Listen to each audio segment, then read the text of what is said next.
The Birmingham Quran Academy, firstly I want you to try to appreciate the concept behind it. Why do we have it? What is the Birmingham Quran Academy? The second thing that we're going to talk about in terms of the background is why did we set up the Brimingham Quran Academy?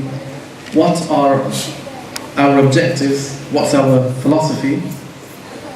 How was the academy set up? And what is the relationship of the academy with other masajids? This is one of the masajids we work with. There's a few others that are looking to work with ourselves.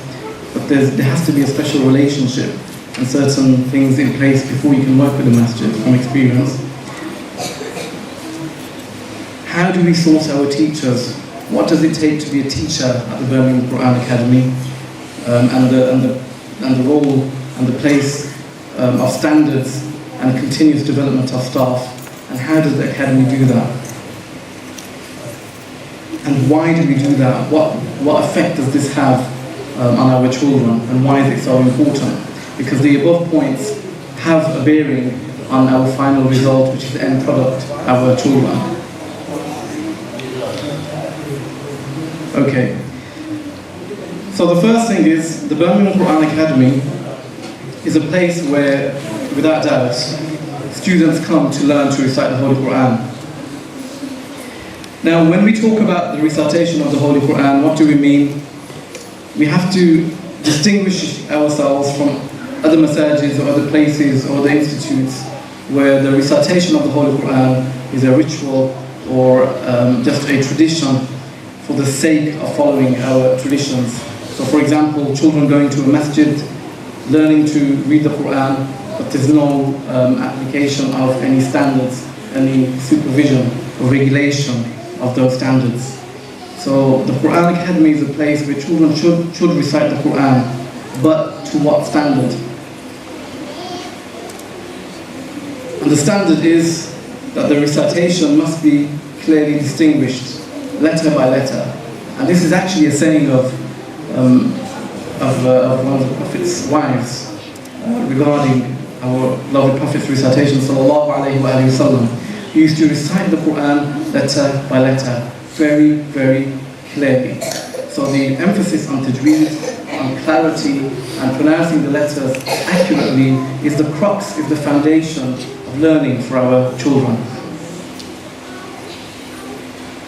And then to beautify our recitation by learning the rules of tajweed, we need to know the rules of tajweed. Just as we learn the rules for mathematics or sciences or any other subject, the recitation of the Holy Quran is a science. At the time of Rasul sallallahu alayhi wa sallam, Arabic was at its climax, it was at its peak. And the miracle of the Holy Quran is its beautiful language, its pristine, crisp usage, and its perfect Arabic. And at that time, the Quran was recited in tajweed by the Prophet himself sallallahu alayhi wa sallam and the companions. But over time, the application of tajweed, the clarity of pronunciation was diluted as Islam spread to other cultures, other traditions, and went into other territories where languages and accents had a bearing on the purity of the Arabic language. So there was a reason and there was a need to preserve the oral tradition of the Holy Quran. So when we talk about reciting the Holy Quran today, we talk about reciting the Holy Quran according to the oral tradition, which goes back to Rasul sallallahu alaihi wasallam. Thirdly, the recitation that we should accept and introduce to our masajid should be to the highest possible standard. When I say that, it's because if you were to go to any institute of any repute, of any standard, there must be a syllabus, a structure from beginning to end, from A to Z, so that a child knows where he fits in the process of learning. So that if a child follows his targets, follows the structure laid down by the masjid or the Quranic Institute, he can reach the highest standard. And in terms of what the highest standard is, I shall be going over that in terms of what is the standard that we should all be seeking to acquire, not only students but also teachers. Okay, in terms of the atmosphere, that we need in our masjids, that's conducive to studying, it must be in a loving and gentle manner. I know this sounds very, very easy to say, but it's actually one of the most difficult things to do. I tell you why. To teach a child in the most loving and gentle manner, and at the same time to say that our target is to attain the highest possible standard, is an extremely difficult task. And I'll tell you why.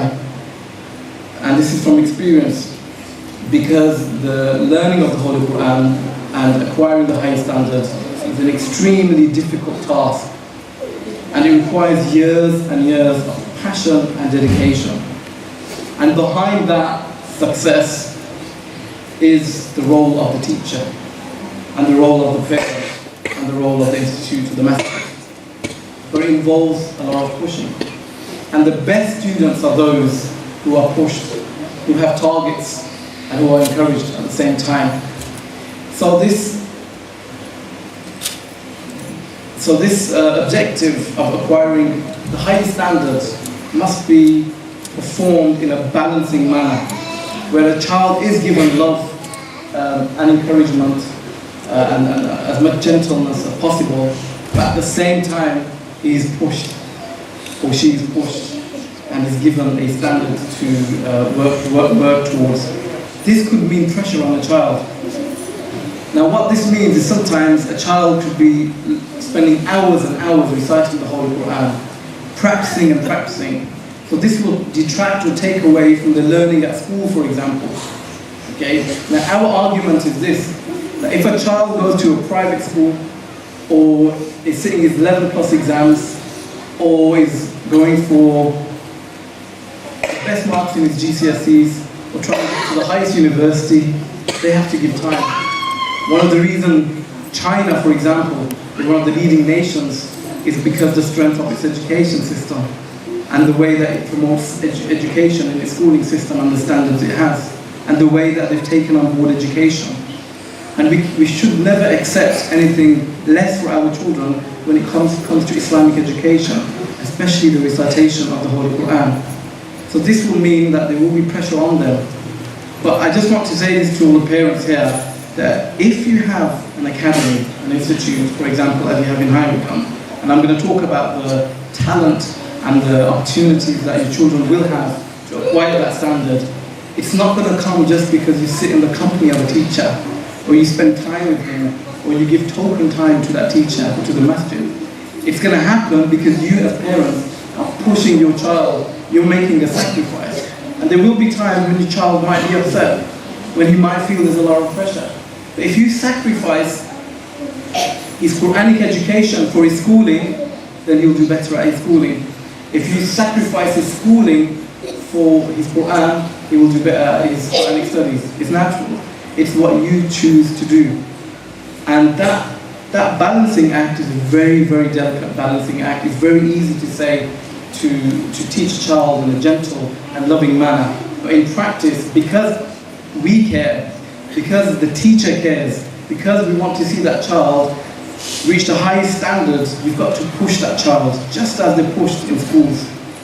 Okay, and so that's going to be one of the objectives of the academy, that we push children.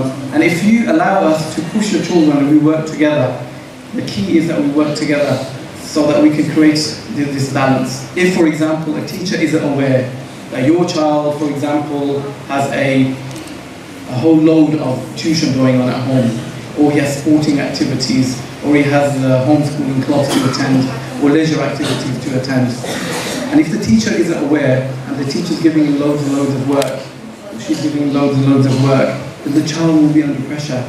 That balancing act has to be done with coordination and feedback between each other.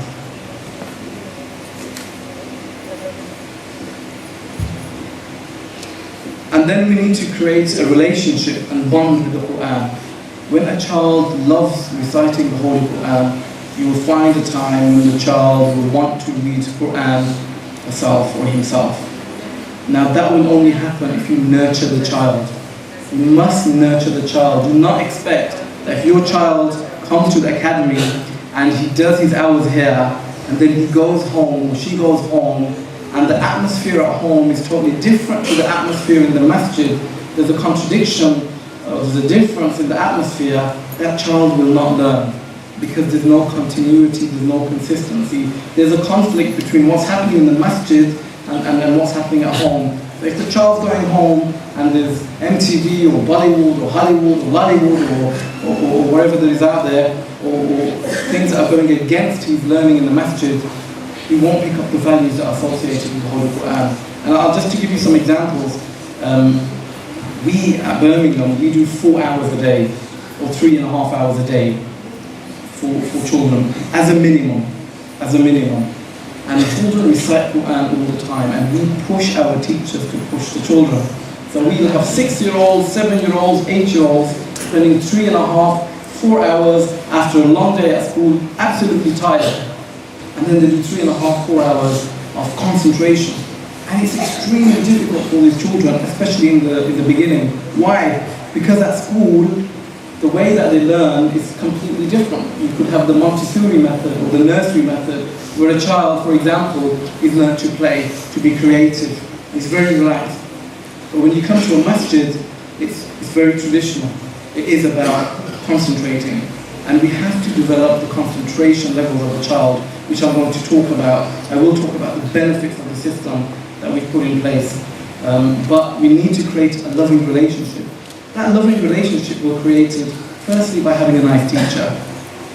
Obviously, we can't hit children, it's against the law, although some teachers have views on that. But we cannot hit children because firstly it's against the law. Secondly, we don't want a child to hate coming to the masjid. That's the last thing. If you hit a child or you make his experience in the masjid extremely difficult, then if he doesn't come to the masjid, then it's the loss of that child. And maybe he might see the masjid in a negative manner, not want to come to the masjid. And this has consequences for the future when he grows up because of what he associates with the masjid and the experiences he or she had in the masjid. So this love of the Holy Quran will come to the personality of the teacher with the assistance of the masjid by trying to make the classes as enjoyable as possible. How do you make a class enjoyable? And at the same time, make a child work very, very hard. It boils down to a few factors. The personality of the teacher. So for those of us who are teachers here, the first thing I want to say is that you've got to smile with your children. You've got to be loving with your children. Learn to love them, that's the first thing. These are not just anybody's children, these are your children. These are your nephews, your nieces, and in some cases they are young enough to be your children. So the first thing is embrace love in the classroom. That's the key word. You must love your children as much as possible. And then the discipline that I spoke about must come in parallel with that, in a balanced way, so that the child loves the Holy Quran. He or she will love the Holy Quran if, when they read the Holy Quran, you recognize and appreciate the efforts that that child is putting in towards their work. So if a child finishes a certain stage of recitation, it could be a very elementary stage, it could be the Qaeda level, for example, you must reward that child. And this system of reward is something that as teachers, inshallah, I think, and the management will sit down and work out a reward system so that a child knows that as soon as he finishes a certain stage, he or she is due for a reward, and a very good reward, and something which is publicly praised in front of parents and relatives. This encourages the child because he looks forward to the next level. Okay, and finally, what's the whole purpose behind our children coming to the masjids and learning the Quran? And this follows on from the point before, that if they have a relationship with the Holy Quran, a bond with the Holy Quran, it has two things. It cleanses the soul. The recitation of the Holy Quran cleanses the soul, definitely. But also it makes the students informed and strong Muslims, especially for the future. Because after this connection, it will open up their minds. Because they have a relationship with the Holy Quran, and there will come a time when a child will say, what is this Quran? What are the meanings in this Quran? It will open up the Quran automatically and want to know what the meanings are. And this is something that you must be doing at home. Take an active interest in whatever your child is doing at home on a daily basis. If your child comes home, ask your child, son, daughter, what did you do today? How was your day in the masjid? What did you read? Can I listen to you read today? Oh, you finished an exercise. Oh, you read a surah today. Can I listen to you? And then praise the child. And what's going to happen is that child will not only develop a relationship, as in the point I made before, but will realize that this book is immensely important for my parents. It's immensely important for my teachers. And then as they grow up, they will realize that this Quran is actually part of their life. And this relationship will grow and grow. And when that relationship grows with the Holy Quran, that student will become an upright Muslim, a strong Muslim. And the potential for goodness that child will do, and the goodness that they will experience in their life, because of the experience and the relationship with the Quran, will go down to the credit of those teachers, those masajids, and the support that child had when they were younger. So that's just an overview of our principles, our objectives, and these are very, very extremely important principles, because this is the atmosphere, the framework in which an academy must operate. And this is our vision that we had.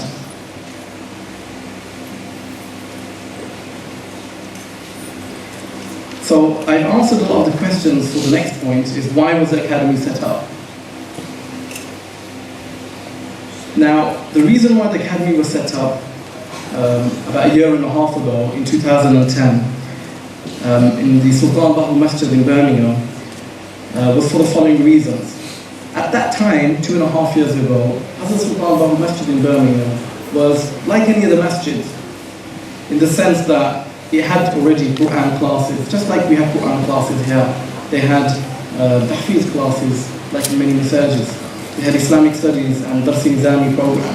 Now the Dars-e-Nizami program is a Sharia program which is from the Nizamiya times, at the time of the Ottoman caliphs, and it's primarily a Hanafi Sharia program based course, where students learn Arabic language, Sarf and Nahw, and then they learn to read the Quran, and then they read the books, the Usul Fiqh and Hadith, and they become strong Hanafi scholars.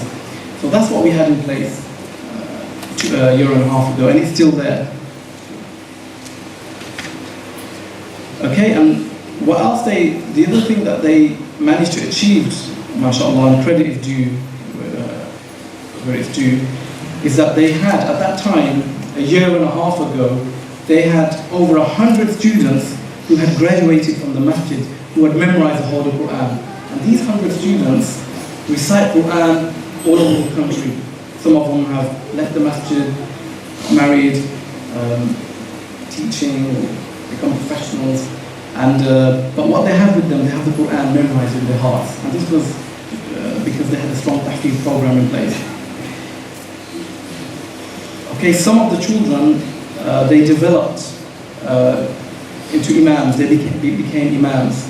And how did they become imams? Because the foundation that was given by the masjid was a basic foundation, and then that foundation was used by those students to go on to further studies. So what did they do? These students went on to pursue further education, and one of the primary countries that was chosen because the fiqh that was taught was Hanafi fiqh, was they went to Syria, where Syria has institutions which are very strong in Hanafi fiqh, and so they went on to Syria. And a case in example, a very shining example is your current Imam Tanweer Hussain, who was actually a student at the Hazrat Sultan Bahu Trust. He did quite a few years there. He did his foundation, his basis there, and then alhamdulillah he went on to go to Syria and specialize in his knowledge. Alhamdulillah, graduate from one of the most respectable institutions there and become a very strong alim. And the goodness and the work that he's doing today is due to the role of the masajids, and one of them was the Sultan Bahu Trust in Birmingham at that time. And the other activities in the masjid, just like this masjid and other masajids, we had dhikr gatherings, Jum'ah, salawat, tarawih, Quran recitations, and so on. Okay, now this is a novel point, something quite different. What happened in 2000, and I think it was 2003, was that just like we're talking now, we're talking about how we can benefit the community, how we can do positive work. In Hazrat Sultan Trust, a group of youngsters got together and they formed a community, a youth group called the Tiger Youth Forum. Now this Tiger Youth Forum was just a group of youngsters who said, we want to benefit the community, do something proactive for the community so that people benefit. Because Sultan Trust was a Sufi institution, has a heritage, and it's founded on Sufi principles. And Sufi principles are, for example, like Sultan Bahu says, طالب بيا طارسان روزي أول باخذها Farsi, which means, oh you who believe, seek and you will be given. So try to achieve something in your life, make your life worthy. So when you leave this world, you've given something to other people, you've sought knowledge, you've learned something and you've passed it on. And this is in parallel to the hadith of Rasul sallallahu alayhi wa sallam who said, خيركم من تعلم القرآن وعلمه, that those people are best amongst you who not only learn the Quran but actually go on to teach it, pass on its message. And this is actually the message of the awliya, the Sufiya. And so this youth group got together and they said, how can we fulfill this role of doing da'wah in our community? So they worked within themselves, so they started helping youngsters. And this youth group, because they became good at the activities they did, they established a charity called Islamic Help, which is now one of the leading charities in the UK.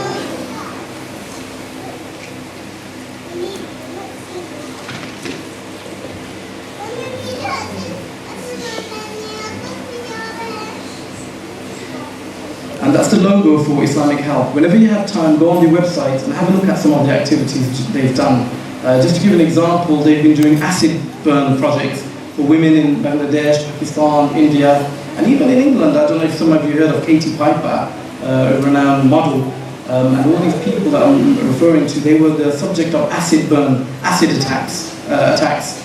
And so Islamic Help took it on to help victims who were victims of domestic violence. And so Katie Piper was actually helped by one of the volunteers of Islamic Help, who was a pioneer in the field of surgery. He operated on her and it became a media thing. And she often wanted to become an ambassador for Islamic Help. She's actually the ambassador for Islamic Help at the moment. And the acid burn project that they're doing was the subject of a documentary which Islamic Help actually made. And this documentary gained an Oscar in the Hollywood's yearly awards that they do for best short documentary. And the reason that I'm mentioning this is because of the positive work that emanated, that came from the masjid. It doesn't matter what type of masjid it is, it just takes good people to do good work. And the Quran says, كُنْتُمْ خَيْرَ أُمَّةٍ أُخْرِجَتْ لِلنَّاسِ تَأْمُرُونَ بِالْمَعْرُوفِ وَتَنْهَوْنَ عَنِ الْمُنكَرِ. Those people are the best amongst you. They must be amongst you, they must be in a community. A group of people who do good work all the time. And that's how the forces of evil remain in check.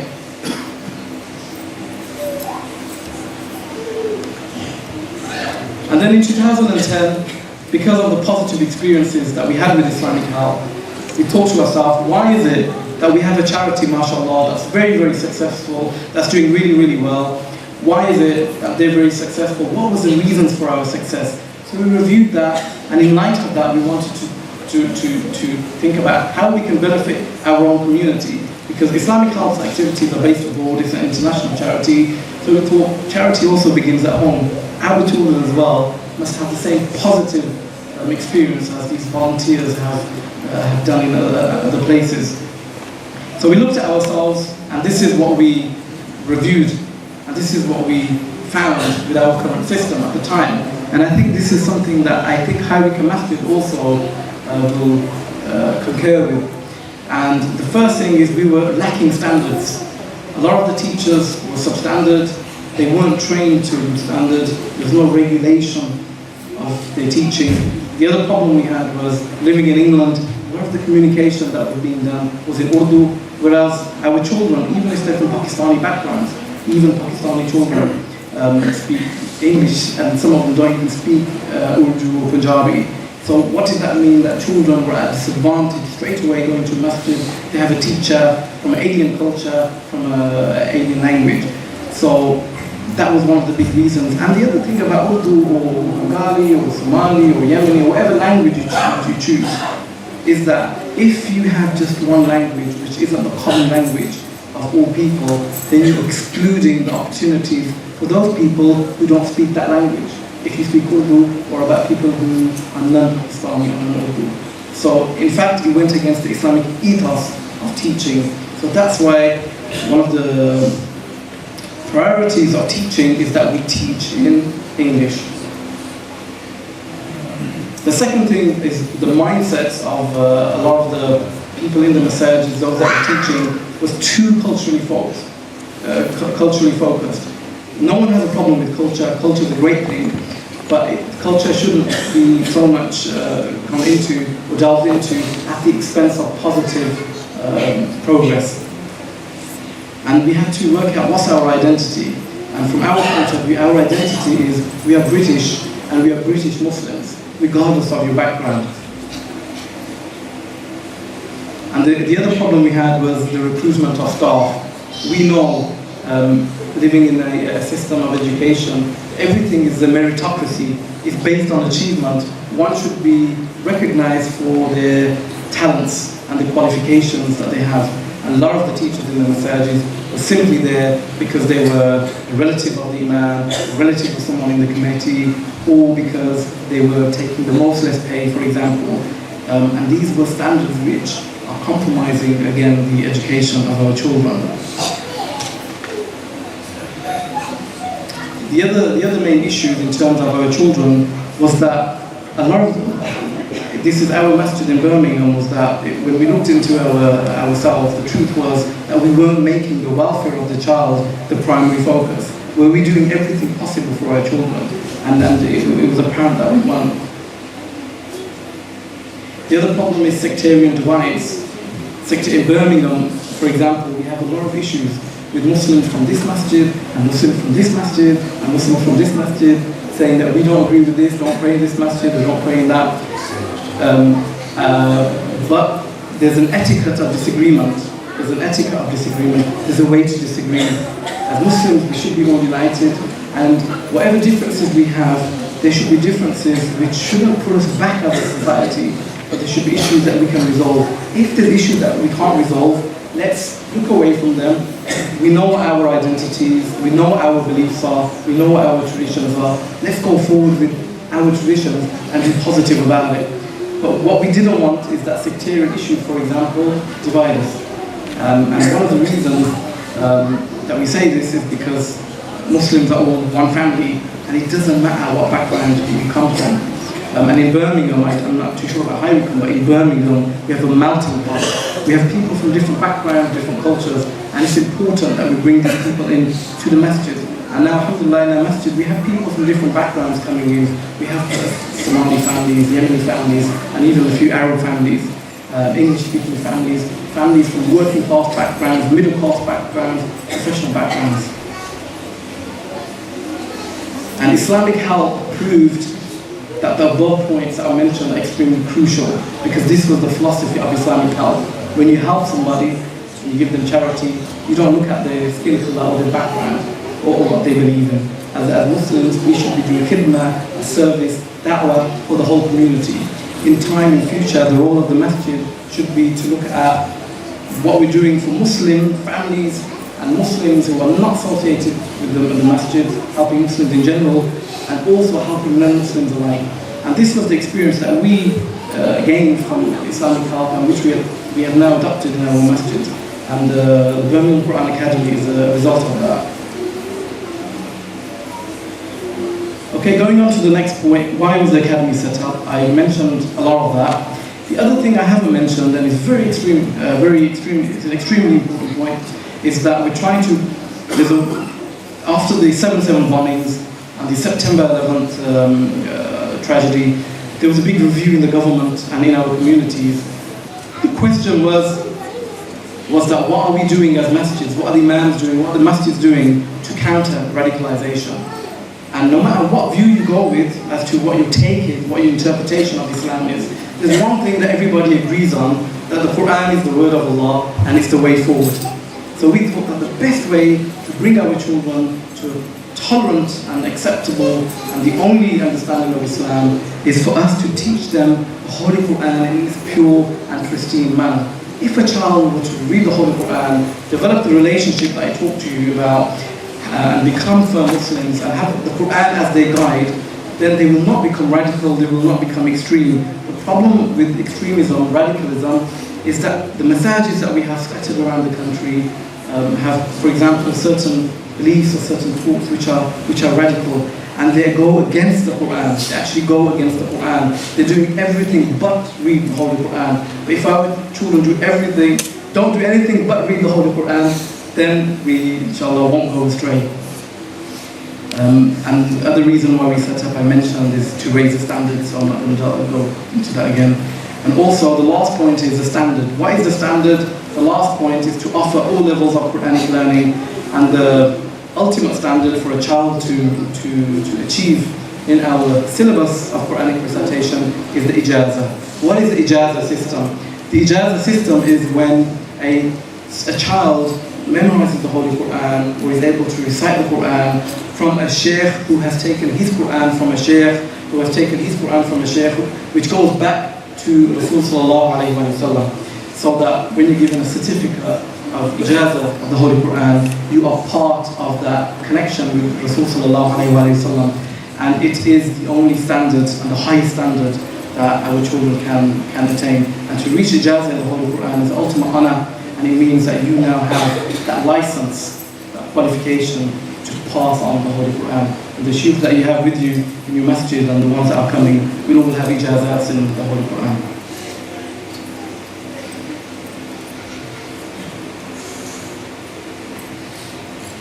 Okay,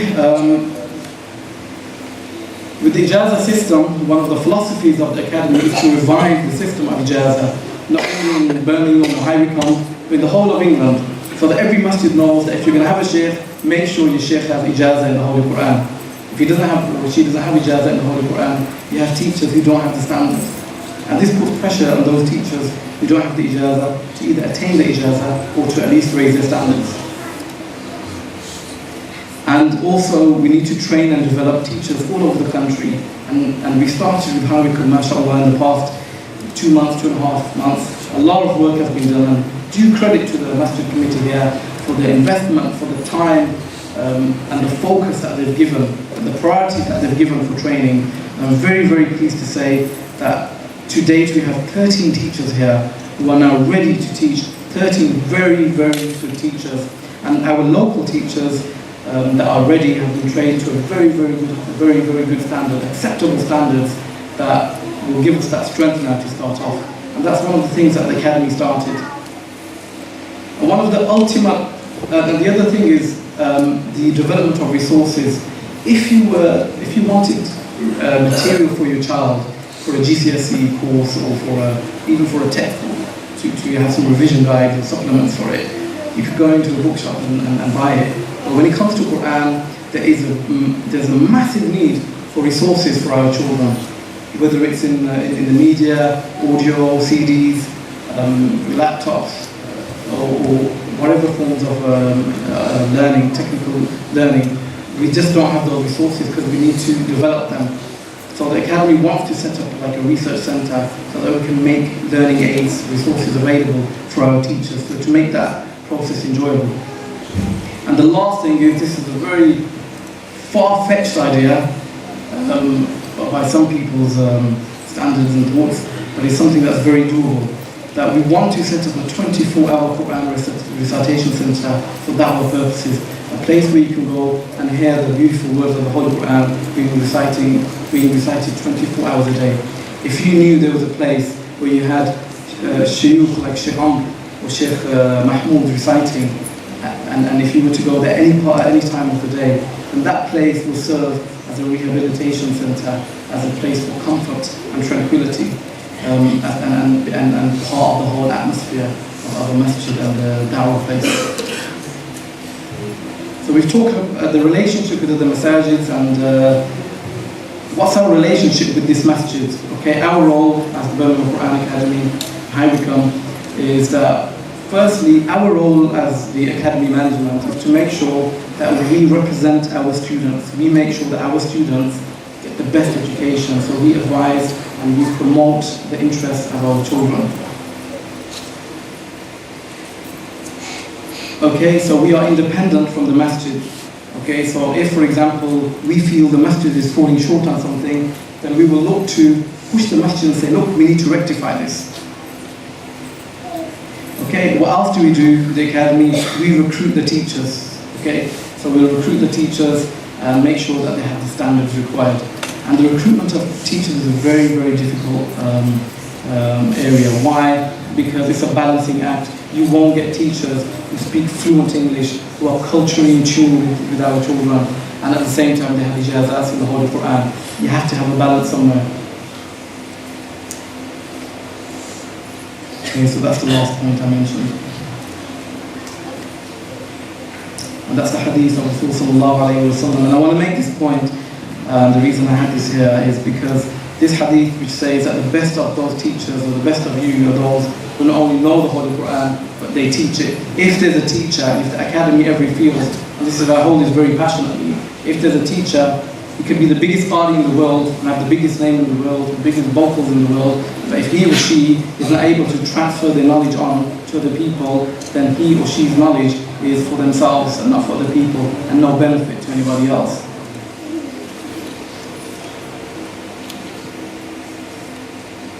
Okay, in terms of teachers, their salaries and whatnot, that relationship is with the masjid. Okay, how do we recruit our teachers? We recruit our teachers, obviously, who are ijazah, and most of our teachers come from Al-Azhar. The reason why we chose Al-Azhar was because Al-Azhar is a traditional institute which has a history of Quranic recitation, standards in Quranic recitation, and the other thing is that a lot of our masajids are Hanafi masjids, and they need imams who can respect and adjust within our Hanafi mindset. And Shuyukh from Azhar, when they do their Sharia, they learn all four madahib, and they respect all four madahib, so it's easy for them to come and adjust within our system. So there's no issue of their, for example, their beliefs, or whether they will respect our beliefs. The other thing that we do is voice training is something that we're looking at, that we want to do, and also Islamic studies. We will be giving out a syllabus to our teachers to teach the children Islamic studies, so that we work on the tarbiyah, we work on the character building, they know the history, they know the identity, they know the fiqh, they know the methodology of salah, wudu and stuff like that. And the other thing is that we have different levels in the academy. There are three main levels. Okay, in the academy there are three main levels. Our first level is the qaida level, which is the basis, the foundation that a child learns to pronounce letters distinctively and clearly. And this level will be overseen by a sheikh, and also there will be teachers in the academy teaching. The second level will be the level of reading, and this reading will be maybe just a few chapters. And this also will be overseen by a sheikh. The third level will be tahfiz, memorization.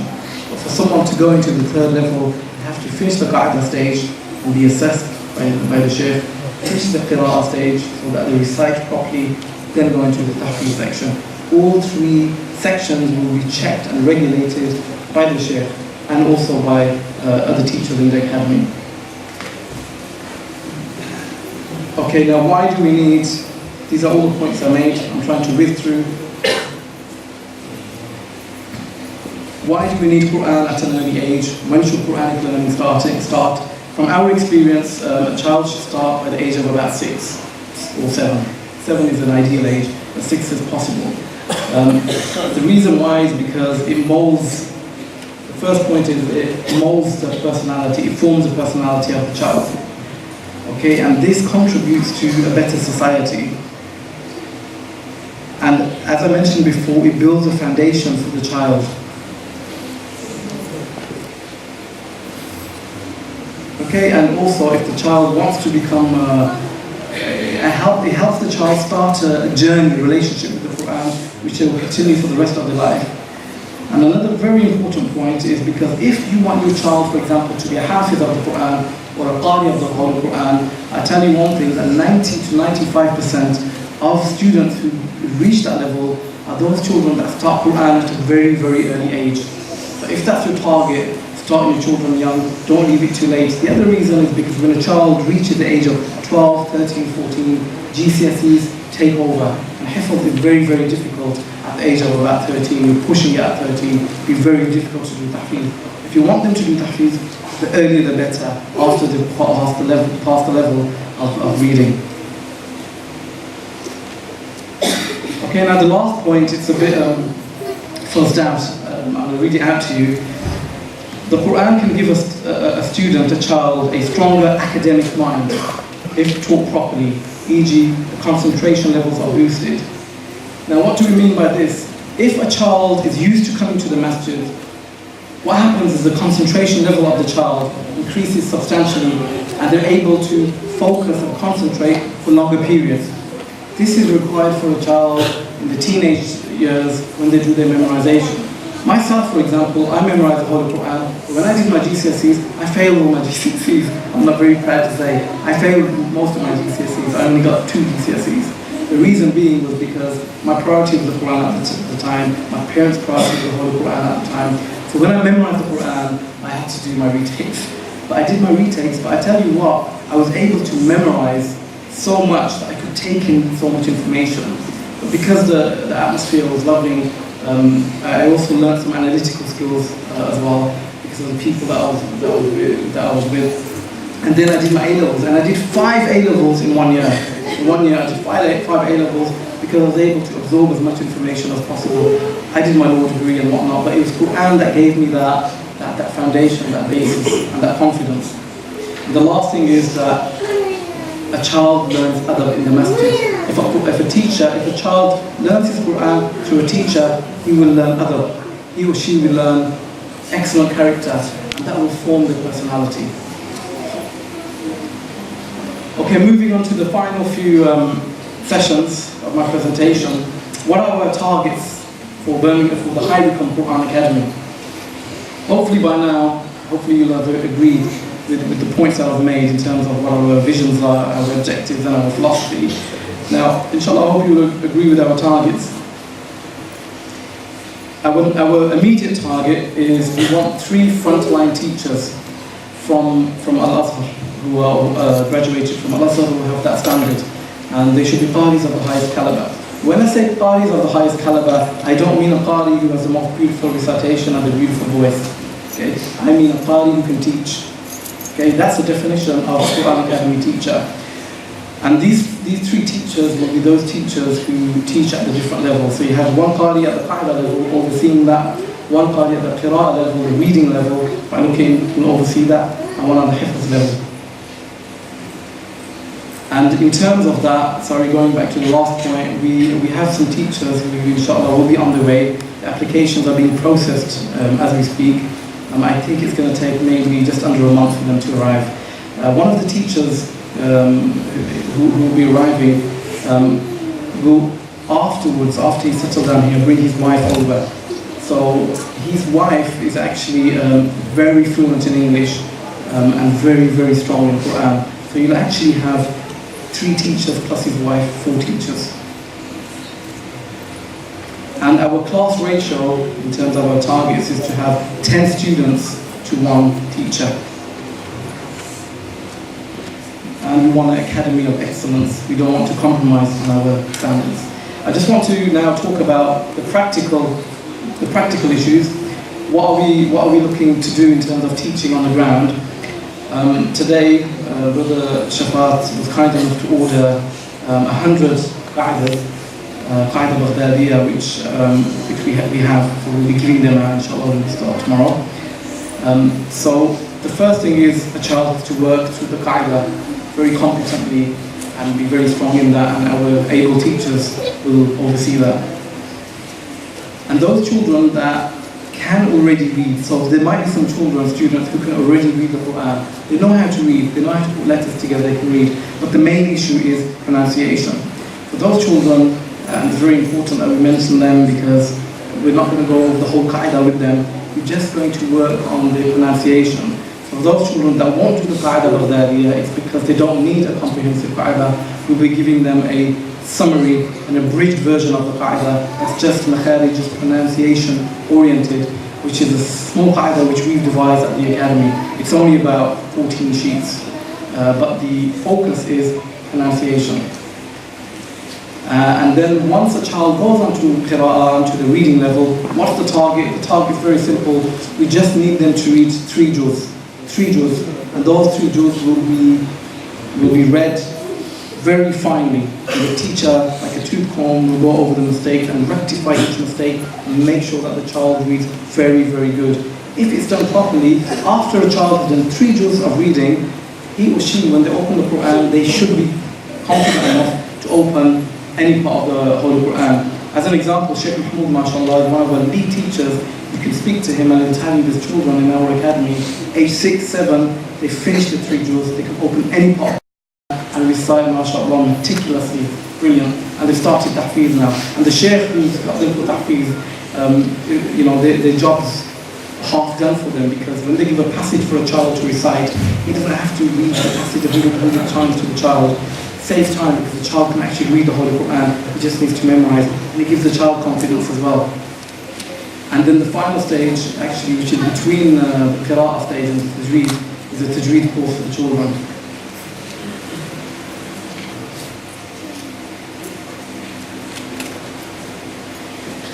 Okay, so I've covered most of what I wanted to say in terms of the syllabus. The last thing I want to say is that our syllabus will be supplemented by an Islamic studies syllabus, okay? Because we want to create personalities and make the experience very dynamic. Now the last thing is your role as parents, okay? If you're a parent, your role is absolutely crucial. Do not think, like I said before, do not think that you just sending your masjid is going to make your child into a big party. Don't ever think that if you do that, then you're wrong. I don't think that's the case, because just seeing the turnout today and the enthusiasm and the interest shown by you guys, it's really reassuring that you guys have responded really well to this call for our children. Okay, now the child's learning is a 3-way relationship. Okay, the relationship is, firstly it's the student, then it's the parent, then it's the teacher. Okay? What is your role? You must make sure that your child attends regularly and punctually. You'd be surprised by the amount of parents that we've had who say they want the child to do tahfiz. And they have loads of money, they have like businesses, and they have everything. But they want the child to be excellent in GCSEs and excellent in A-levels and do everything for that. But when it comes to tahfiz, they cut down. But they still want the child to do tahfiz. You can't do it. We need this balance, like I said before. The way to do it as a minimum, you're enrolling your child. Make sure that they come every day, they come consistently, and they come punctually. And the other thing is, make sure that you speak to the teacher on a weekly basis at least. Ask the teacher, how is my child doing? And the other thing is, a very important point, is make sure that this work that's going on in the classroom, if they're reading Quran, continues in the home. Make your child read the Quran that they read to the Ustad at home. What will happen is that your child will make a regular habit of reading the Holy Quran at home. A lot of children in the academy, they read the Quran at home, they revise, they enjoy reading. And it brings a barakah, it brings a blessing in the house that started from the masjid.